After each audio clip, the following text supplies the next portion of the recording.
I've always wanted to do Vlogmas, which is like for YouTubers, you do upload a video every day in December.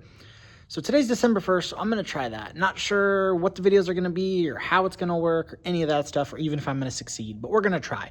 So today's video, December 1st, we are working on the 9620R. This is the same machine. I did a bunch of shorts about it. It had the fuel pump and then the injectors and all that stuff. The temperature module here, and then I had to do the def injector a separate time.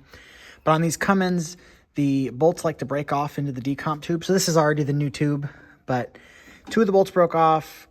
I got one of them out and I tried to get the third one out. Could not possibly get it out. So I just left it. They finished the season. This tube was supposed to show up December 17th, but it showed up this morning, December 1st. So we're ahead. So I got all this back together. I just got to put some of this back on here, but let me show you the old tube and what happened. So on these Cummins decomp tubes, these holes are blind. They don't go all the way through. So that's partly why they break, and they just get full of rust and debris, and then they break off. So this is the one that was broke off. You can see where it was actually leaking, but they needed to get it done, so we got it done. But I tried a bunch of times to get this bolt out, and it was broke off flush like this. This one was broke off and it was sticking up about a ½ inch. So I was able to get that one out pretty simple. And then the top one came out. So let me show you the bolts. So here's the old bolts, and you can see these have been maybe a month, and see they're already getting kind of rusty. So that's what happens.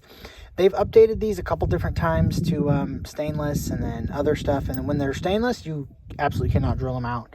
But these two came out okay of this. I got new bolts and new gasket and everything, so I'm going to put all that back together. Okay, so we got some copper anti-seize too, so we're going to put that on these bolts. All right, so we got it all back together. Here's the thing. If you ever are doing these, make sure you get these two little hoses, and they are not, you can't use regular coolant hose. They're formed, but they get just a little bit of heat on them and they will just shatter. I just replaced these, so these are okay. Also got the Milwaukee boom light here. Makes it real nice for this kind of stuff. And then you got to replace the clamps because this is kind of a pain. These systems, they can leak really bad. Like the clamps can come loose or whatever, and they can leak real bad. So it's real critical to make sure you replace the clamps and you line up all of the gaskets and you line everything up. Normally I mark it all, but since I was replacing the tube, I didn't bother to do it. All right, so now we're going to start it, make sure we don't have any leaks or anything, and then put it all back together. Put the cover and stuff back on. We're all done here. Now it's time to clean up and on to the next project.